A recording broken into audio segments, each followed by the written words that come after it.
तो सभी तैयार हैं। आज हम पढ़ाने जा रहे हैं कक्षा 6 का भूगोल। पाठ 3 है।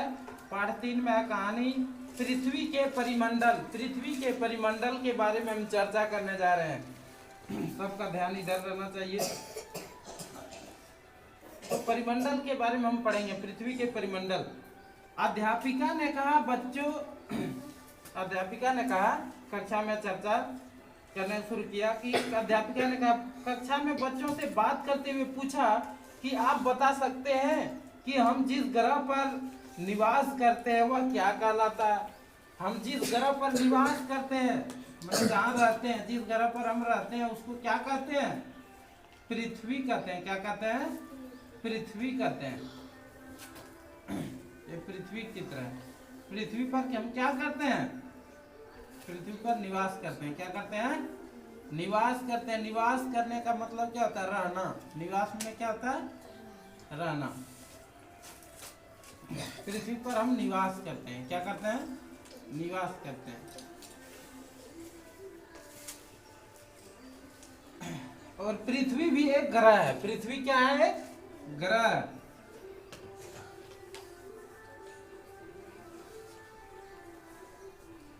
चंदन ने बताया जिस ग्रह पर हम निवास करते हैं उसका नाम है पृथ्वी।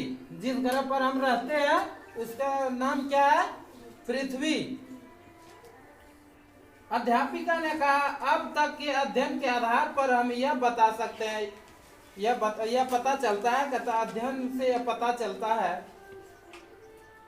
कि हमारी पृथ्वी ही एकमात्र ऐसा ग्रह, ज्ञात ग्रह है जिस पर जीवन पाया जाता है। पृथ्वी ही एक ऐसा मात्र ग्रह है जिस पर क्या पाया जाता है? जीवन पाया जाता है। ऐसा क्यों होता है? ऐसे अगर होता है तो क्यों होता है वो जानेंगे हम लोग।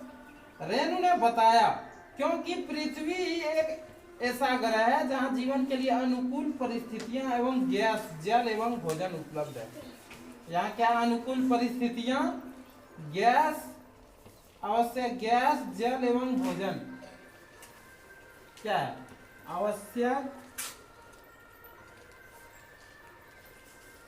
आवश्यक गैस,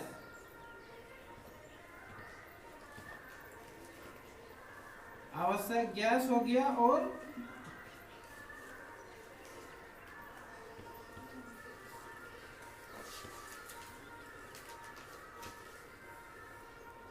जल और भोजन। क्या? और भोजन।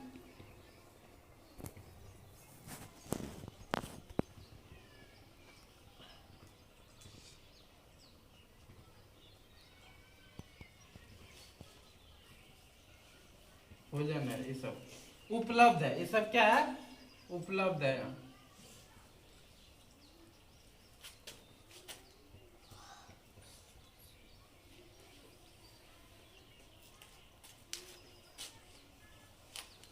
अध्यापिका ने कहा भोजन और पानी के बगैर हम कुछ समय तक जीवित रह सकते हैं। भोजन और पानी जो है, पानी और भोजन जो है, जल और भोजन जो है, इसके बिना कुछ समय तक हम जीवित रह सकते हैं। लेकिन हवा के बिना हम जीवित नहीं रह सकते हैं। हवा के बिना जीवित रह पाइएगा? नहीं रह सकते हैं हवा के बिना जीवित। अध्यापिका ने कहा भोजन पानी के बगैर हम कुछ समय तक जीवित, लेकिन बिना हवा के बिना तो कुछ पल भी जीवित नहीं रह सकते हैं। हवा के बिना कुछ पल जीवित रह सकिएगा? नहीं रह सकते हैं। नहीं तो नाव पर मुंह दाब के देखिएगा, दम घुटने लगेगा, लगता है ना। चित्र में जो देख रहे हैं, देखिए पृथ्वी जलीय ग्रह के रूप। देखिए कुछ बच्चा यहाँ तालाब में स्नान कर रहा है, कुछ यहाँ नाव पे घूम रहा है ना। तो अलग अजीब सा अजीब नजारा देखने को मिलता है। पता जहां भी इन तीन चीजों से किसी एक चीज की कमी है वहां जीवन संभव नहीं है। वहां जीवन संभव नहीं है। चंद्रमा और अन्य ग्रहों पर हवा और पानी नहीं है। चंद्रमा और अन्य ग्रहों पर हवा और पानी नहीं है,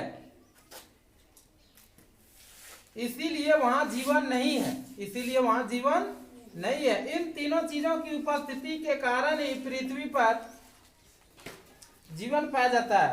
इसीलिए पृथ्वी सभी ग्रहों में अद्वितीय है। पृथ्वी सभी ग्रहों में क्या है? अद्वितीय है। अब हम जानेंगे जल मंडल के बारे में। क्या किसके बारे में जानेंगे? जल मंडल। जल मंडल क्या है? कहता एक बार चंदन, विकास, ललन, रेणु और अशोक अपने अध्यापिका के साथ नाव में बैठकर गंगा नदी की सैर के लिए निकले। किस चीज के लिए निकले? सैर करने। सैर मतलब हो गया घूमने के लिए निकला था। कहाँ निकला था? घूमने के लिए निकला था। उसमें उन्होंने कुछ जीवें देखे। क्या देखा? कुछ जीवें। बताओ इनमें से उन्होंने गंगा नदी में क्या क्या देखा होगा? मछली, घोड़ा, घड़ियाल, सांप, बकरी, चील, कबूतर, सौस, केकड़ा। रेणु ने कहा मुझे एक पौधा दिखाई दे रहा था। विकास ने कहा पानी में पौधा कैसे नजर आएगा? अध्यापिका ने बताया कुछ पौधे पानी में भी होते हैं। कुछ पौधे कहाँ होते हैं? पानी में भी होते हैं। अध्यापिका ने बताई कि कुछ पौधे पानी में होते हैं, जिन्हें जलीय पौधे कहते हैं। जिन्हें क्या कहते हैं? जलीय पौधे कहते हैं। जल में रहने वाले जीवों को जलचर कहते हैं और जल में रहने वाले पौधों को क्या कहते हैं? जलीय पौधा। क्या कहते हैं उसको? जलीय पौधा।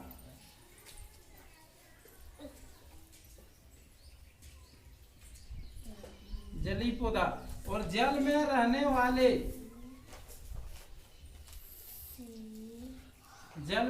वाले जीव को क्या कहते हैं हम? जल में रहने वाले जीव जलचर कहते हैं। क्या कहते हैं?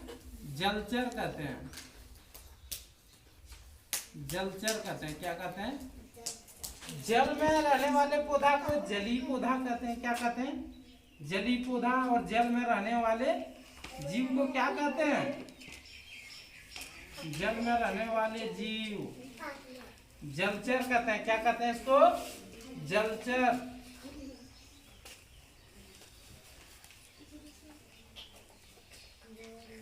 इन्हें भी हमारी तरह भोजन, पानी और हवा की जरूरत होती है। इन्हें भी हमारी तरह किस चीज का होता है? जल, पानी, भोजन, पानी और हवा की जरूरत होती है। पृथ्वी पर 4 बड़े जलभाग है। पृथ्वी पर क्या है? 4 बड़े जलभाग है। प्रशांत महासागर, अटलांटिक महासागर, हिंद महासागर, आर्कटिक महासागर। वो सागर का नाम हम लिख के दिखा देते हैं आप लोग को। स्क्रीनशॉट मार लीजिएगा या नहीं तो नोट कर लीजिएगा कॉपी में।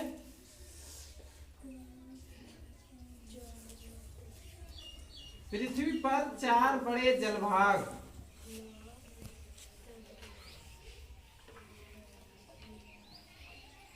पृथ्वी पर 4 बड़े जल भाग। सबसे पहले है नंबर 1 में है प्रशांत महासागर। क्या है? प्रशांत महासागर। महासागर। 2 नंबर में है अटलांटिक महासागर।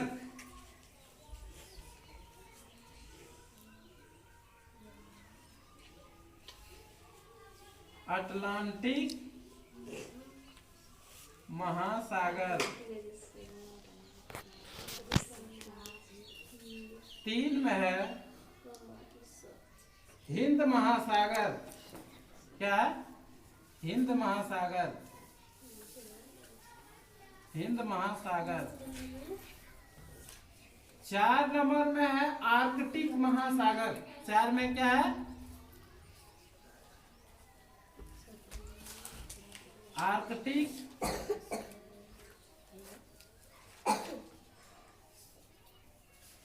महासागर। तो हम चर्चा कर रहे थे कि पृथ्वी पर 4 बड़े जलभाग। ये जो देख रहे हैं दोस्त, ये क्या है? पृथ्वी का 4 बड़े जलभाग है। चारों। नंबर 1 में है प्रशांत महासागर, 2 में है अटलांटिक महासागर और 3 में जो देख रहे हैं यह है हिंद महासागर और 4 में है आर्कटिक महासागर। अध्यापिका ने कहा हम अभी नदी की सैर कर रहे हैं। बताओ पृथ्वी पर कौन कौन से जलभाग पाए जाते हैं। रेणु, मेरे घर के पास तालाब है। सब अपना अपना क्या कर रहे थे, विचार को व्यक्त कर रहे थे अपने शब्द में। ललन, मैं आहार में नहाता हूँ। जिसका घर से जैसे था, जो सुविधा था जल का, वो बतला रहा है। अशोक, मेरे मामा सागर के किनारे मछली पकड़ते हैं। अशोक नाम का एक लड़का था, उसने क्या बतलाया, मेरे मामा सागर के मामा जो है सागर के किनारे मछली, मैंने मछुआरा होगा उसका मामा। चंदन, कल मैंने अखबार में समुद्री तूफान के बारे में पढ़ा। सब अपना अपना क्या किया, विचार को प्रकट किया। अध्यापिका बोली बिल्कुल सही। तालाब, आहार, झील, सागर, महासागर इत्यादि पृथ्वी के जल के विभिन्न भाग है। पृथ्वी के जल के विभिन्न भाग है। सम्मिलित रूप से इन्हें जलमंडल कहते हैं। इन्हीं को जलमंडल कहते हैं। ठीक, ये सभी पृथ्वी के लगभग 71% भाग को घेरे हैं। जल कितना प्रतिशत है पृथ्वी पर? जल 71% है। कितना है पृथ्वी पर? 71%।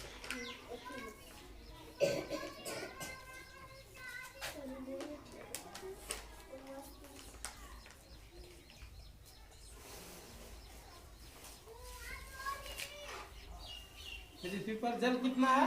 71%। फिर अगला क्लास में चर्चा करेंगे।